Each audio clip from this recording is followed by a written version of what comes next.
தமிழ்நாடு சட்டப்பேரவை தேர்தல் நெருங்கிக் கொண்டிருக்கின்றது. பிரச்சாரங்கள் உச்சகட்டத்தில் இருக்கின்றன. தமிழ்நாட்டுக்கு டெல்லியிலிருந்து பல பேர் படையெடுத்து வருகிறார்கள். இந்தியா முழுவதும் பல மாநிலங்களை தங்களுடைய பலத்தினால் பல்வேறு யுக்திகளினால் ஆக்கிரமித்த பாரதிய ஜனதா கட்சி தமிழ்நாட்டிலும் கால் வைக்க முயற்சி செய்கிறது.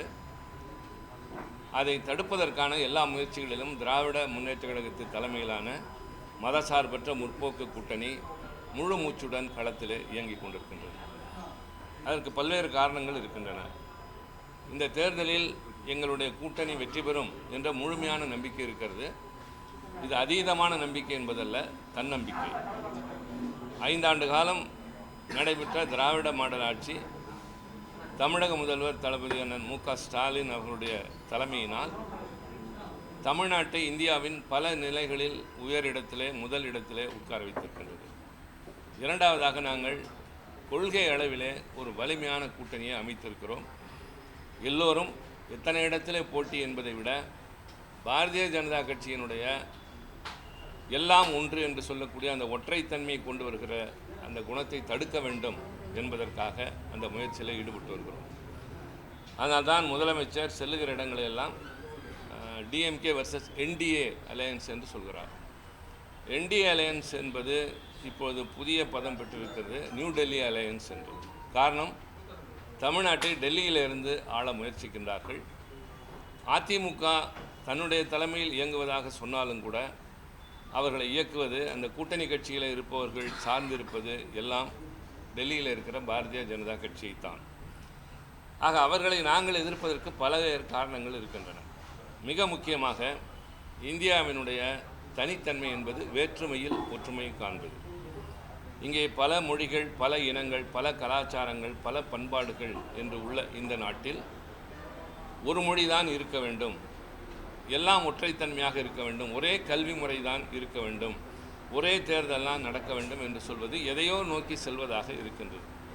இது அரசியல் சட்டத்தினுடைய அடிப்படை மாண்பாகிய மதசார்பற்ற தன்மை, அதே போல் கூட்டாட்சி தத்துவத்தை சிதைப்பதாக இருக்கிறது. மாநிலங்களுடைய உரிமைகளை பறிப்பதில் முதல் இடத்தில் நின்று கொண்டிருப்பது பாரதிய ஜனதா கட்சி தான். ஆட்சிக்கு வந்த நாளிலிருந்து அவர்கள் நிறைவேற்றிய சட்டங்களில் பெரும்பாலான சட்டங்கள் மாநிலங்களுடைய உரிமைகளை பறிப்பதாக, மாநிலங்களுடைய அதிகாரங்களில் அத்துமீறுவதாகவே அமைந்திருக்கின்றது. இதை பல நேரங்களில் நாங்கள் இதுபோன்ற பத்திரிகையாளர்களை சந்திக்கிற போது பொதுக்கூட்டத்தில் மட்டுமல்ல, நேரடியாக நாடாளுமன்றத்திலும் குறிப்பிட்டிருக்கிறோம். அதற்கு பல்வேறு விதமான ஆதாரங்கள் இருக்கின்றன. எல்லாவற்றிற்கும் மேலாக இந்தி மொழியை எந்த வகையிலும் திணிப்பது என்ற ஒரு முயற்சி, புதிய கல்விக் கொள்கை என்ற பெயரால் தமிழ்நாட்டை மட்டுமல்ல இந்தியாவில் இருக்கிற கல்வி நிலையை பின்னோக்கி இழுத்து செல்வது, அது பல வகையிலும் நம்முடைய மாணவர்களுக்கு உறுதுணையாக உதவியாக இருக்காது என்பதை உணர்ந்து தமிழ்நாடு அரசு மாநிலத்திற்கென்று ஒரு கல்விக் கொள்கை வகுத்திருக்கிறது. கல்வி என்பது அரசியல் சட்டத்தினுடைய பொதுப்பட்டியல், கன்கரண்ட் லிஸ்ட் என்பதில் இருக்கிற காரணத்தால் நமக்கென்று கொள்கைகளை உருவாக்கி கொள்கிற உரிமை உண்டு. ஒரு சட்டம் இயற்ற வேண்டும் என்று சொன்னால் சட்டமன்றத்திலும் நாடாளுமன்றத்திலும் இயற்ற வேண்டும். ஆனால் கொள்கை என்பது மாநிலங்கள் தங்களுடைய சட்டமன்றத்திலும் அல்லது அரசாங்கம் தன்னுடைய எல்லையில், மாநிலங்கள் தன்னுடைய அந்த அரசாங்கத்திற்கு உட்பட்டும் ஒன்றிய அரசு தன்னுடைய அதிகாரத்திற்கு உட்பட்டும் வைத்துக்கொள்ளும். அதனால்தான் இந்த என்டிஏ மன்னிக்கவும் அந்த என்இபி என்று சொல்கிற புதிய கல்விக் கொள்கை என்பது, தேசிய கல்விக் கொள்கை என்பது நாடாளுமன்றத்திற்கு வராததற்கான காரணம் அது ஒரு கொள்கை. நாடாளுமன்றத்தினுடைய அனுமதியை, அது ஆமோதிப்பை பெற வேண்டிய அவசியமில்லை. ஆனால் அதை நாங்கள் எதிர்க்கிறோம் என்பதோடு நிறுத்தி கொள்ளாமல் கொள்கை அளவிலும் நாங்கள் வகுத்து வைத்திருக்கிறோம். எல்லாவற்றிற்கும் மேலாக பாரதிய ஜனதா பொறுப்பேற்றதிலிருந்து தமிழ்நாடு முழுமையாக வஞ்சிக்கப்பட்டிருக்கிறது. இதுதான் எங்களுடைய முழு முதல் குற்றச்சாட்டு. இதை அவர்கள் மறுக்கவே முடியாது. இப்போது அண்மையிலே மதுரைக்கு வந்த மகாராஷ்டிரா மாநிலத்தினுடைய முதலமைச்சர் திரு பட்னாவிஸ் அவர்கள் பேசுகிற போது, நீங்கள் பாரதிய ஜனதாவை வெற்றி பெற செய்தால்தான் மதுரைக்கு மெட்ரோ ரயில் திட்டம் வரும் என்று சொன்னதை பிளாக்மெயில் என்கிறார்கள். நான் அப்படி கூட பார்க்கவில்லை. தன்னுடைய அதிகார எல்லையை மீறி அவர் பேசியிருக்கிறார். அவருடைய கையில் எதுவும் கிடையாது. மெட்ரோ ரயில் திட்டத்தை அனுமதிப்பது என்பது ஒன்றிய அரசு, குறிப்பாக நகர்ப்புற வளர்ச்சித்துறை, அர்பன் டெவலப்மெண்ட், அந்த அமைச்சரவை தான் அதை செய்ய வேண்டும். ஏற்கனவே தமிழ்நாடு அரசு டிபிஆர் என்று சொல்லுகிற டீட்டெயில் ப்ராஜெக்ட் ரிப்போர்ட் அனுப்பி மதுரைக்கும் கோவைக்கும் மெட்ரோ ரயில் திட்டம் வேண்டும் என்பதற்கு முழு விளக்கங்களையும் தெளிவாக தந்திருந்தும் பல காரணங்களை காட்டி அதை நிராகரித்திருக்கிறார்கள். அந்த காரணங்களில் முக்கியமான ஒன்று, இது போதுமான மக்கள் தொகையை கொண்டிராத பகுதிகள் என்பதுதான். மதுரை, அதாவது கோவையிலே 15 லட்சமும் மதுரையிலே கிட்டத்தட்ட 18 லட்சமும் இருக்கின்றது. ஆனால் 20 லட்சத்திற்கு மேல் இருந்தால்தான் என்று 2017 அந்த அமைச்சரவை ஒரு வரையறை வைத்திருப்பதாக சுட்டிக்காட்டியிருக்கிறார்கள். ஆனால் இந்த இந்திய நாட்டிலே அவர்கள் இந்த வரையறைக்கு உட்படாத எந்தெந்த பகுதிகளிலே தந்திருக்கிறார்கள் என்று சொன்னால், மிக முக்கியமாக குருகிராம் என்று சொல்கிற ஹரியானாவில் இருக்கிற அந்த குர்கான் என்று சொல்லப்படுகிற குருகிராம், அது மிக குறைந்த மக்கள் தொகையை கொண்ட ஒரு பகுதி. அதுபோல் நாக்பூர் மத்திய பிரதேசத்தில், கல்யாணி வெஸ்ட் பெங்கால், மங்களகிரி ஆந்திர பிரதேஷ், கோரக்பூர் அதுவும் உத்தரப்பிரதேசம், பத்திமண்டு பிப்லங்கரா என்று சொல்லுகின்ற வளர்ந்து வருகின்ற சில பகுதிகளுக்கெல்லாம் தரப்பட்டிருக்கின்றது. இது ஒரு உதாரணம் மட்டுமே. ஆக்ராவுக்கும் தந்தார்கள், பாட்னாவுக்கும் தந்தார்கள், பீகார், உத்தரப்பிரதேசம் போன்ற பகுதிகளில் லக்னோவுக்கும் தந்திருக்கிறார்கள். ஆக அந்த 20 லட்சத்தை தொடாத பல பகுதிகளுக்கு இவர்கள் தர முடிந்தபோது ஏன் தமிழ்நாட்டுக்கு தர மறுக்கிறார்கள் என்பது எங்களுடைய கேள்வி. அதற்கு அவர்களிடமிருந்து பதில் இல்லை. ஏதாவது ஒரு நொண்டி காரணங்களை சொல்லிதான் மறுக்கிறார்களே தவிர அதற்கான சரியான விளக்கங்கள் இல்லை. அதே போலத்தான் எய்ம்ஸ் என்பது எல்லோருக்கும் தெரிந்தது. அறிவிக்கப்பட்டது 2015 ஆண்டு. 2018 ஆண்டு அடிக்கல் நாட்டினார் 2019 பிரதமர். 2019 அது அரசிதழில் வெளியிடப்பட்டது. ஆனால் இப்போது 2026, 2025 மே 30 வரை முடிக்கப்பட்ட அதனுடைய அந்த பணியினுடைய அளவு என்பது 30 விழுக்காடு மட்டும்தான்.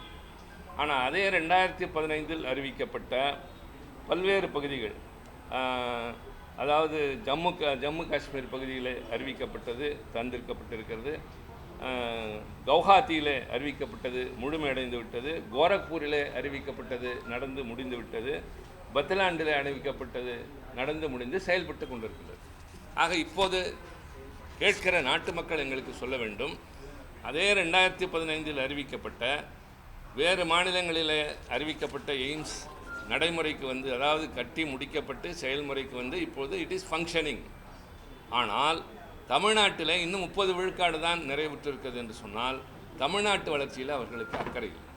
ஆனால் அதே நேரத்தில் நாங்கள் எந்த வகையிலும் பின்தங்கவில்லை. எங்களுக்கு தரப்பட வேண்டிய நியாயமான நிதி மறுக்கப்படுகின்றது. 14வது நிதிக்குழு 14th finance commission tax devolution என்று சொல்லுகிற மாநில அரசு வசூலித்து தருகிற ஒன்றிய அரசுக்கான வரியிலிருந்து எவ்வளவு தர வேண்டும் என்பதற்கு 32லிருந்து 41 விழுக்காடு உயர்த்தியது. அடுத்த ஆண்டு 15வது அடுத்த 15வது நிதிக்குழுவும் 16வது நிதிக்குழுவும் 41 என்று குறைத்தது. அந்த 1 விழுக்காடு ஜம்மு காஷ்மீரினுடைய லடாக் அதையும் உள்ளிட்ட வளர்ச்சிக்காக என்று சொன்னார்கள். 1 விழுக்காடு ஒட்டுமொத்தமான நாட்டினுடைய வரி வருமானத்தில் எவ்வளவு என்பதை கணக்கிட்டுக் கொள்ளலாம். அதில் ஜம்மு காஷ்மீரும் லடாக்கும் எவ்வளவு வளர்ச்சி அடைந்தது என்பதை பார்த்து கொள்ளலாம். ஆக நம்மிடமிருந்து பணம் வாங்கி அவர்கள் இன்னொரு பகுதியை வளர்ப்பதில் தவறில்லை. ஆனால் மாநிலங்கள் ஏற்கனவே 50 விழுக்காடு தாருங்கள், எங்களுடைய உரிமையை தாருங்கள் என்று கேட்கிற போது அந்த 41 கூட முழுமையாக தர முடியாத நிலைமை. உதாரணத்திற்கு சொல்ல வேண்டும் என்றால், நம்முடைய ஒரு உதாரணத்திற்கு 100 ரூபாய் ஒன்றிய அரசினுடைய ஒரு ஆண்டு வருமானம் என்றால் தமிழ்நாடு தருவது 9 ரூபாய், நமக்கு அவர்கள் தருவது 4 ரூபாய். அதே நேரத்தில் உத்தரப்பிரதேசம் தருவது 8 ரூபாய், அவர்களுக்கு தருவது 16 ரூபாய். பீகார் தருவது 2.8, 2 ரூபாய் 80 காசு என்று வைத்துக் கொள்ளுங்கள். திருப்பி தருவது 10 ரூபாய் தருகிறார். ஆக உத்தரப்பிரதேசத்திற்கு 2 மடங்கு, பீகாருக்கு 5 மடங்கு, தமிழ்நாட்டுக்கு பாதிதான் என்று சொன்னால் ஏன் இந்த ஓரவஞ்சனை என்று கேட்கிற உரிமை எங்களுக்கு இருக்கிறது, கடமை எங்களுக்கு இருக்கிறது.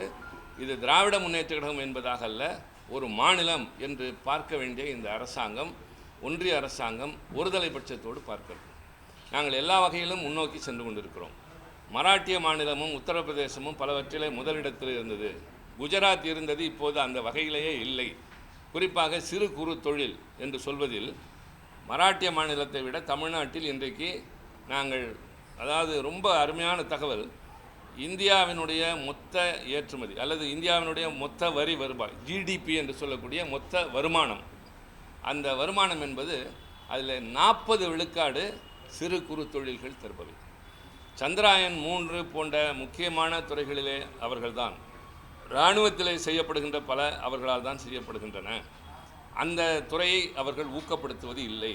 பெரும் தொழிலதிபர்கள் இவர்கள் ஊக்கப்படுத்துகிற அம்பானியோ அதானியோ கூட இந்த அளவிற்கு அரசாங்கத்திற்கு ஜிடிபியில் பங்கு கிடையாது.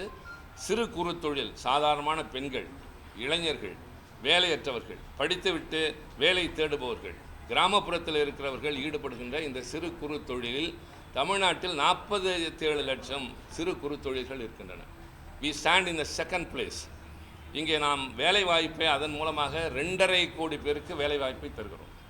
மிக முக்கியமாக சொல்ல வேண்டுமென்றால், மராட்டியத்தை பின்னுக்கு தள்ளிவிட்டு இந்த ஆண்டு மட்டும் 74,000 கோடி ரூபாய்க்கு டெக்ஸ்டைல்ஸ் துறையில் தமிழ்நாடு வெளிநாட்டுக்கு ஏற்றுமதி செய்திருக்கின்றது. முதலில் இடத்தில் இருந்தது மராட்டியம்தான், உத்தரப்பிரதேசம் இருந்தது. எல்லாவற்றையும் பின்னுக்கு தள்ளிவிட்டு தமிழ்நாடு முதல் இடத்திற்கு வந்திருக்கின்றது. அதுபோல் பெண்கள் வேலை பார்க்கிறார்கள் என்று சொன்னால், இந்தியாவிலே மொத்தம் வேலை பார்க்கிறவர்களில் விழுக்காடு பெண்களுடைய பங்கு என்பது 16.80. அதில் தமிழ்நாட்டில் இருக்கிற பெண்கள் மட்டும் சற்றேறக்குரிய 7 விழுக்காடு. 3இல் 1 பகுதி என்று சொல்வதை விட அதிகமாக தமிழ்நாட்டில் பெண்கள் வேலை பார்க்கிறார்கள். சிறு குறு தொழிலில் 30 விழுக்காடு பெண்கள். ஆக எங்களை இங்கே ஃபட்னாவிஸ் பேசிவிட்டு போகிறார் என்றால், நீங்கள் சொல்லுகிற டபுள் என்ஜின், நீங்கள் சொல்லுகிற அதே ஆட்சி தான் ஒன்றியத்திலும் இருக்கிறது, மராட்டிய மாநிலத்திலும் இருக்கிறது. உங்களுக்கு எல்லா சலுகைகளும் தருகிறார்கள், ஊக்கப்படுத்துகிறார்கள். ஆனால் நீங்கள் எதையும் செய்வது இல்லை. மாறாக தமிழ்நாடு வஞ்சிக்கப்படுகிறது, புறக்கணிக்கப்படுகின்றது. நமக்கு தர வேண்டியது எதையும் தருவதில்லை. நாங்கள் மதுரையில் கலைஞர் நூற்றாண்டு நூலகத்தை அறிவித்து ஒரே ஆண்டில் அதை கட்டி முடித்திருக்கிறோம். கிண்டியில் இருக்கிற மிகப்பெரிய ஒரு மருத்துவமனை, எல்லோரும் பார்த்து வியக்கக்கூடிய அளவிற்கு பல துறைகளிலே சிறப்பு கொண்ட அந்த மருத்துவமனை ஒரே ஆண்டிலே கட்டி முடித்திருக்கிறோம். ஆனால் எய்ம்ஸ் மருத்துவமனை 11 ஆண்டுகளாகியும் 30 விழுக்காட்டை தாண்டவில்லை என்கிற போது, இது ஒரு அரசினுடைய திறமை குறைவு என்று நாங்கள் கருதவில்லை. எல்லா திறமைகளும் அவர்களுக்கு உண்டு. ஆனால் ஓரவஞ்சனையோடு, பாரபட்சத்தோடு பார்க்கின்றார்கள். இப்படிப்பட்ட கட்சியோடு கூட்டணி சேர்ந்திருப்பது தான் இங்கே இருக்கிற அதிமுக. ஆக அவர்கள் தமிழ்நாட்டை வஞ்சிக்கிறார்கள். தமிழ்நாட்டை வஞ்சிக்கிற கட்சிக்கு இவர்கள் துணை போகிறார்கள்.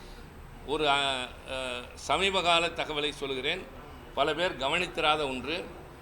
இந்த கூட்டத்தொடரில், இப்பொழுது நடந்து முடிந்த பட்ஜெட் கூட்டத்தொடரில் இன்னும் முடியவில்லை, அது மறுபடி இருக்கிறது. அது ஒரு தனிக்கதை. இந்த டீலிமிட்டேஷன் வர இருக்கிறது, தொகுதி மறுசீரமைப்பு என்பது வர இருக்கின்றது. அதாவது மேற்கு வங்காளத்தினுடைய தேர்தல் 29 ஏப்ரல், தமிழ்நாட்டுடைய தேர்தல் ஏப்ரல் 23.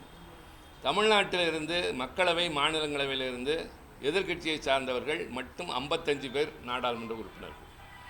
அங்கே மேற்கு வங்காளத்திலிருந்து 56, 57 பேர் 2 அவையிலும் சேர்த்து உறுப்பினர்கள். தயவு செய்து யோசியுங்கள். 2 மாநிலங்களும் தேர்தல் களத்தை சந்திக்கிற உச்சக்கட்ட நேரத்தில் திட்டமிட்டு 100 சொச்சம் நாடாளுமன்ற உறுப்பினர்களை ஒரு அரசியல் சட்ட திருத்தம் என்ற பெயரால் வரவழைக்கிறார்கள். அதில் வாக்களித்தே தீர வேண்டும் என்ற நிர்பந்தத்தில் நாங்கள் செல்ல இருக்கின்றோம். ஆக இது ஒரு பக்கம், இது நடக்க இருக்கிறது. அந்த டீலிமிட்டேஷனை பற்றி தனியாக பேச வேண்டியிருக்கின்றது. ஆனால் இப்போது நடந்து முடிந்த இந்த கூட்டத்தொடரின் ஒரு பகுதியில் 2 முக்கியமான மசோதாக்கள் வந்தன. 2 ரொம்ப சென்சிட்டிவ்.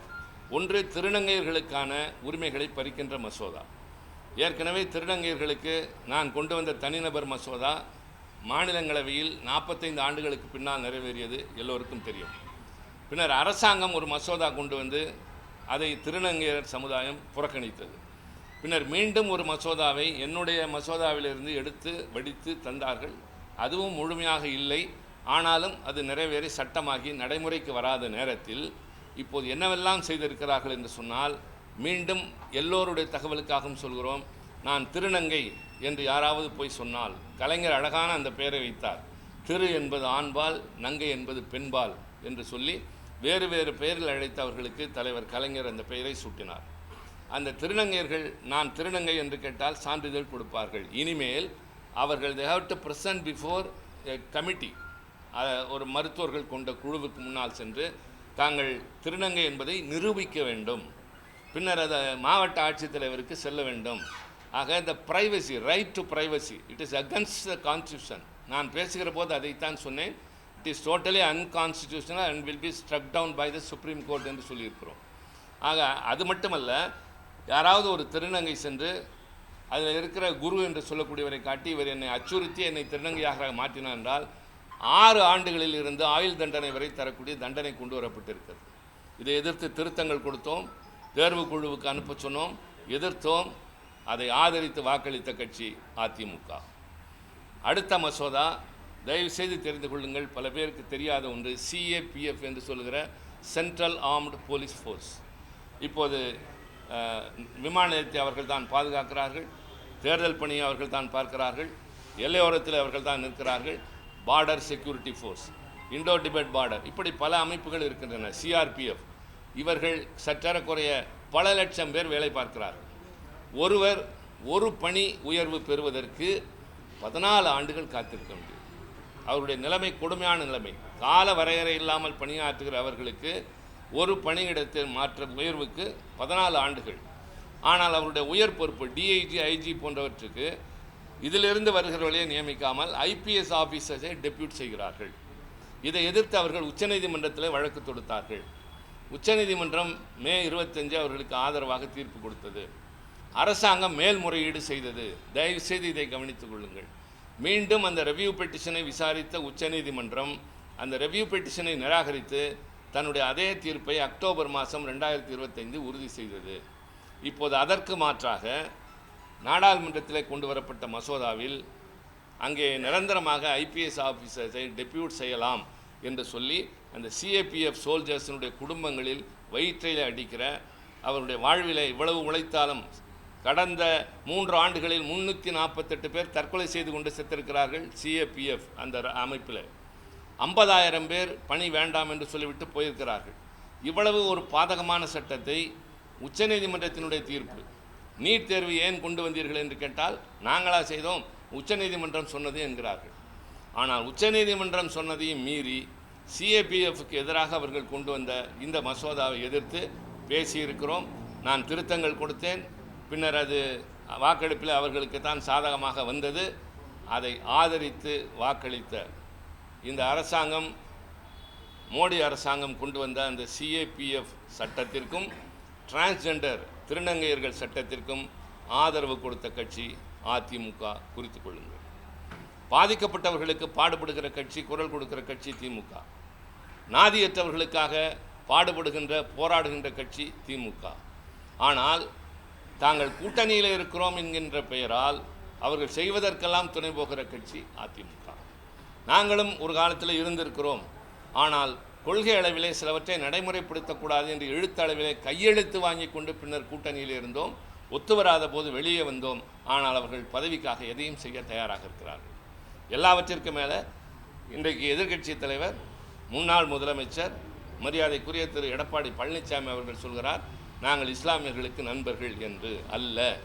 இந்தியாவை பொறுத்தவரை மதசார்பற்ற தன்மை என்று சொல்லுகிற போது இங்கே இருக்கிற இந்துக்கள், இஸ்லாமியர்கள், சீக்கியர்கள், பௌத்தர்கள், பார்சிகள் எல்லோரும் ஒன்று சேர்ந்து வாழ வேண்டும். இவர்கள் எல்லோருக்கும் உரிமைகள் வேண்டும். இந்த நாடு எங்களுடையது என்று கருதுகிற மனநிலை எல்லோருக்கும் வேண்டும் என்று சொல்லுகிற போது அவர்களை பாதிக்கின்ற குடியுரிமை சட்ட திருத்தத்தை கொண்டு வந்தபோது அன்றைக்கு நாடாளுமன்றத்தில் 2019 அது நிறைவேறிய போது 2019 RS பாரதி அவர்கள் என்னோடு சக உறுப்பினர், TKS இளங்கோவன் என்னோடு இருந்தார், தொழிற்சங்க தலைவர் சண்முகம் இருந்தார், வில்சன் இருந்தார். 5 பேர் நாங்கள் இருந்தோம். அதில் இஸ்லாமியர்களுக்கு குடியுரிமை தாருங்கள். எல்லாவற்றிற்கும் மேலாக மீண்டும் கவனத்திற்கு சொல்கிறேன், 60,000 இலங்கை தமிழர்கள் குடியுரிமை இல்லாமல் தமிழ்நாட்டில் தத்தளித்து கொண்டிருக்கிறார்கள். குடியுரிமை இல்லை என்று சொன்னால் ஒருவருடைய நிலை ரேஷன் கார்டு கிடையாது, ஆதார் கார்டு கிடையாது, உழைக்கலாம், சம்பாதிக்கலாம், ஆனால் தங்கள் பெயரில் எதையும் வாங்கி கொள்ள முடியாது. ஓட்டுரிமை கிடையாது, ஒன்றுமே கிடையாது. குடியுரிமை என்பது நாடற்றவர்கள், நாதியற்றவர்கள் என்று பொருள். தவிக்கிறார்கள். நாங்கள் பல நேரங்களில் சொல்லியிருக்கிறோம். எனக்கு வேதனை நெஞ்சை அடைக்கிறது, என்னுடைய வேதனை எங்கோ மிகுந்து செல்கின்றது. நாங்கள் கொடுத்த, குறிப்பாக நான் கொடுத்த அந்த தீர்மானத்திற்கு இலங்கை தமிழர்களை சேர்த்துக் கொள்ளுங்கள், இஸ்லாமியர்களை சேர்த்துக் கொள்ளுங்கள் என்று கொடுத்ததற்கு 5 பேர் இருந்த திமுக கொடுத்த தீர்மானத்திற்கு 99 பேர் ஆதரவு தந்தார்கள் எதிர்க்கட்சியினர். அரசாங்கத்திற்கு ஆதரவாக 124. அந்த 124ல் அன்றைக்கு இருந்த அதிமுகவின் வாக்குகள் 13. அந்த 13 இந்த பக்கம் வந்திருந்தால் ஒற்றை வாக்கு வித்தியாசத்தில் இஸ்லாமியர்கள் அமைதி வாழ்வு பெற்றிருப்பார்கள். 60,000 இலங்கை தமிழர்களுக்கு வாழ்வு கிடைத்திருக்கும். இதை மறுக்க அவர்களால் முடியாது. ஆதாரம் என் கையிலும் இருக்கிறது, நாடாளுமன்ற குறிப்பிலும் இருக்கின்றது. ஆக கொள்கை அளவிலே சில முடிவுகள் எடுத்தால் அது மக்களின் நலனிற்காக, சில பிரிவுகள் பாதிக்கப்படக்கூடாது என்பதற்காக. அரசியல் என்பது யாருக்காக? மக்களுக்காக, இந்த நாட்டில் இருக்கிற பல்வேறு பிரிவினருக்காக, உழைக்கிறவர்களை உயர்த்துவதற்காக. ஆனால் கூட்டணி என்ற பெயரால் பாதகங்கள் எல்லாவற்றுக்கும் துணை போய்விட்டு இன்றைக்கு எந்த முகத்தோடு வந்து எங்களை ஆட்சியில் அமர்த்துங்கள் என்று அவர்கள் கேட்கிறார்கள். நாங்களும் கேட்கிறோம். 5 ஆண்டு கால ஆட்சியில் எங்கள் சாதனைகளை பாருங்கள். மகளிருக்கு, இளைஞர்களுக்கு, குழந்தைகளுக்கு, மாணவர்களுக்கு, உழைப்பவர்களுக்கு, உழைக்க வடியற்றவர்களுக்கு, உழவர்களுக்கு, வயதான எல்லோருக்குமான திட்டங்களை, எல்லோருக்கும் எல்லாம் என்று சொன்னோம். The inclusive growth, that is Dravidian model. Inclusive growth என்பது எல்லோருக்கும் எல்லாம் என்று சொல்லி நாங்கள் கொடுத்த 1,31,00,000 உரிமை தொகை என்பது எல்லா கட்சியினருக்கும் தான் போய் சேர்ந்தது. நாங்கள் பாரபட்சம் பார்க்கவில்லை. எங்கள் கட்சிக்குத்தான் என்று எதையுமே செய்யவில்லை. அதுபோல் விடியல் பயணம் என்று கொடுத்தோம். மோடி அவர்கள் எதிர்த்திருக்கிறார். மெட்ரோ ரயில் என்பது பாதிக்கப்படும், இதுபோல் இலவச பயணங்களால் என்றால் என்னாகும்? எதிர்காலத்தில் விடியல் பயணத்தை கூட நிறுத்தலாம்.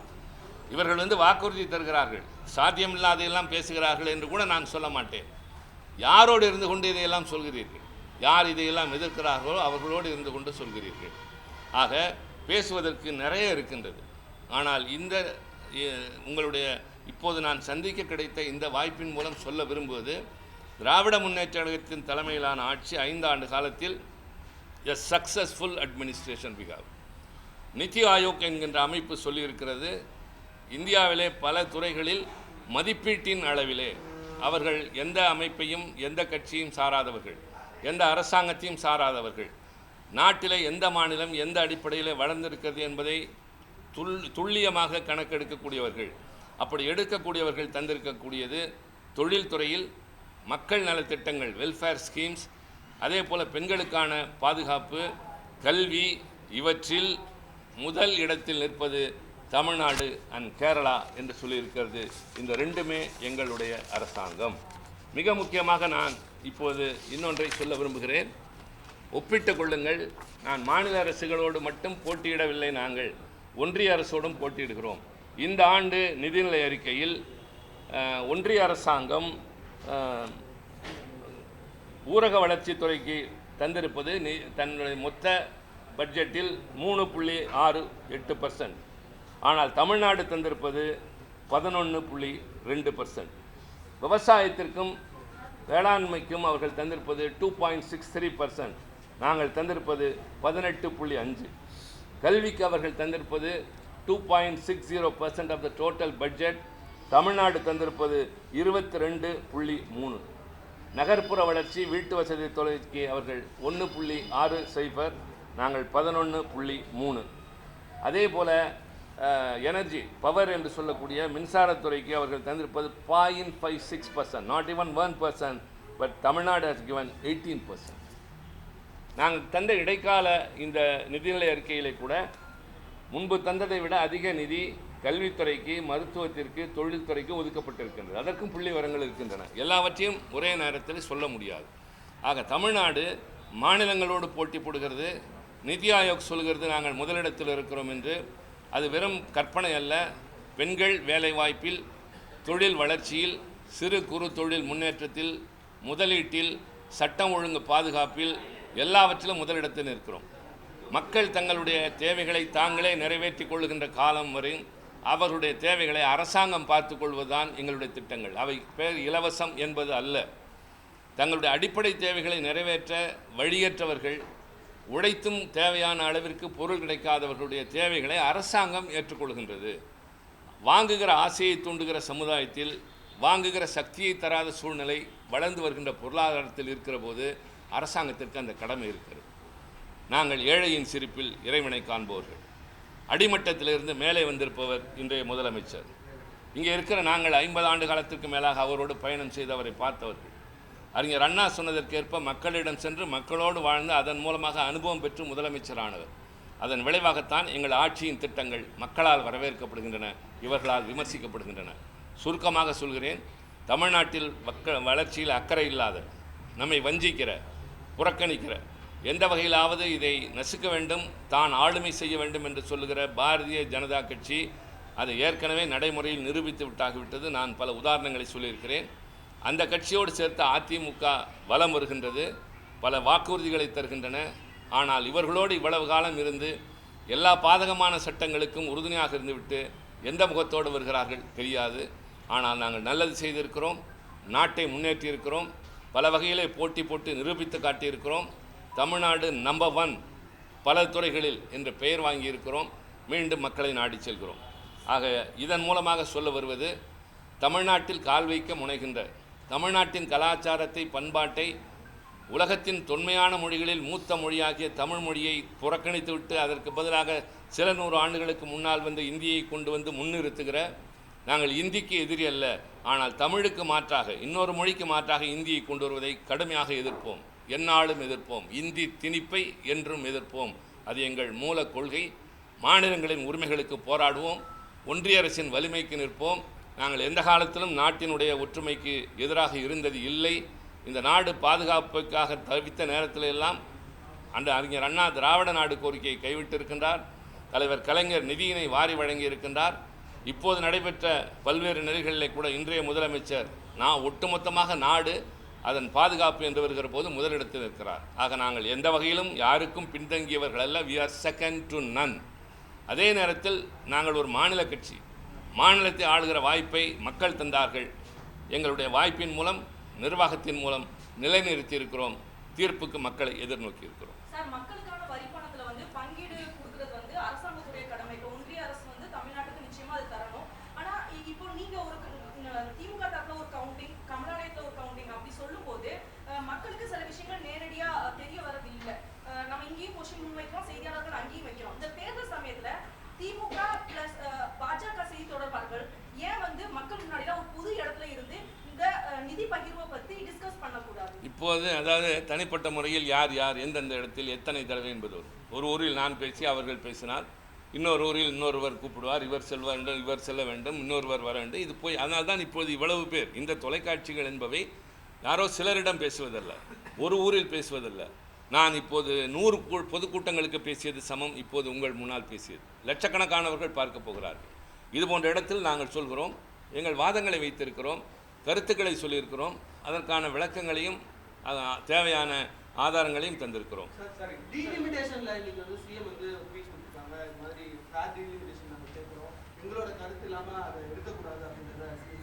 எஸ், நாங்கள் முதலமைச்சர் வழிகாட்டுதலின்படி தான் வர இருக்கிற 16, 17, 18 நடக்க இருக்கிறோம். அனைத்து கட்சி கூட்டத்தை அவர்கள் கூட்ட வேண்டும். What will be the formula என்பதை எங்களுக்கு விளக்க வேண்டும். அது ஏற்புடையதா என்பதை சொல்ல வேண்டும். மிக முக்கியமாக கருத்தில் வைத்துக் கொள்ளுங்கள், அவர்கள் என்னென்ன காரணத்திற்காக இதை செய்கிறார்கள் என்பதற்கு அது அங்கே நாங்கள் பேசுகிற போது சொல்வோம். இப்போதே we don't want to reveal the strategy or diplomacy. அதாவது இப்போது ஒரு அரசியல் சட்ட திருத்தம் நிறைவேற வேண்டும் என்றால் more than 50% of the total strength and 2/3 of those who are present and voting. இதுதான் நிலைமை. பார்த்துக்கோ என்ன நடக்குதுன்னு சொல்லி எங்களுடைய நிலை என்ன என்பதை எங்களுக்கு முதலமைச்சர் வழிகாட்டுவார். அங்கே நாங்கள் அதை எதிர்க்கிறோம்.